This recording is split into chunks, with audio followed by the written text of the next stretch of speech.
Jatinegara. Kronik Jatinegara pun berlanjut. Pada awal abad ke-18, VOC mulai mengembangkan kawasan yang dikuasai Mr. Cornelis itu. Jalan dari pusat kota pun dibangun. Pemukiman mulai bermunculan. Dan pada tahun 1706, muncullah Pasar Kamis. Di tahun 1743, Gubernur Jenderal Baron van Inhofe membangun sebuah benteng pertahanan yang pagarnya bersudut 7. Pengembangan Mr. Cornelis menjadi wilayah pertahanan dilanjutkan oleh Gubernur Herman Willem Daendels, hingga ia membuka sekolah artileri di sana pada tahun 1805. Aneksasi Perancis terhadap Belanda pada era Napoleon Bonaparte mau tak mau mendorong Daendels untuk menjadikan Mr. Cornelis atau Jatinegara sebagai jantung pertahanan.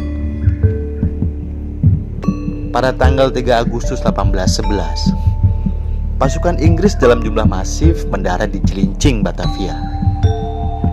Pasukan yang diangkut dengan 81 kapal itu dipimpin oleh Jenderal Samuel Ahmati.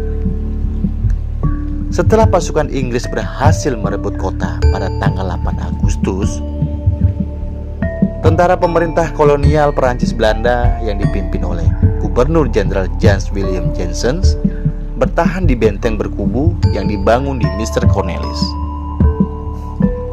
Namun, benteng yang dibangun tersebut tak mampu menahan gempuran tentara Inggris. Dan pada tanggal 26 Agustus 1811, daerah Mr. Cornelis atau Jatinegara jatuh ke tangan Inggris setelah melalui pertempuran hebat. 500 tentara Inggris meregang nyawa.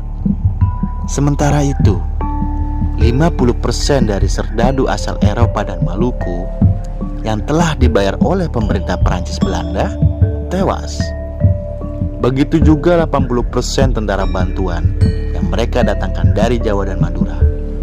Tak cuma itu, benteng Belanda pun luluh lantah. Pertempuran itu kemudian diabadikan menjadi nama daerah di sekitar Jatinegara. Kawasan itu adalah Rawabangke, tempat untuk menguburkan korban tewas di pertempuran Cornelis dengan cara menumpuknya di rawa-rawa.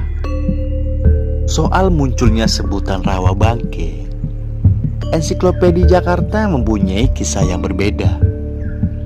Buku yang disusun oleh Dinas Komunikasi, Informatik dan Kehumasan Provinsi DKI Jakarta itu mencatat sebutan Rawabangke berkaitan erat dengan peristiwa pembantaian warga etnis Tionghoa di Batavia pada tahun 1740. Ensiklopedia itu menyebutkan tidak sedikit mayat warga etnis Tionghoa yang dibuang begitu saja di sebuah rawa di kawasan Mr. Cornelis atau Jatinegara. Tak cuma di latar belakangi peristiwa itu, kerap ditemukannya korban pembunuhan di kawasan itu juga, memunculkan istilah tenar Rawabangke. Selepas era kemerdekaan, Presiden Soekarno lebih memilih sebutan Mr. Cornelis dengan menjadi Jatinegara. Demikian sejarah singkat tentang Jatinegara.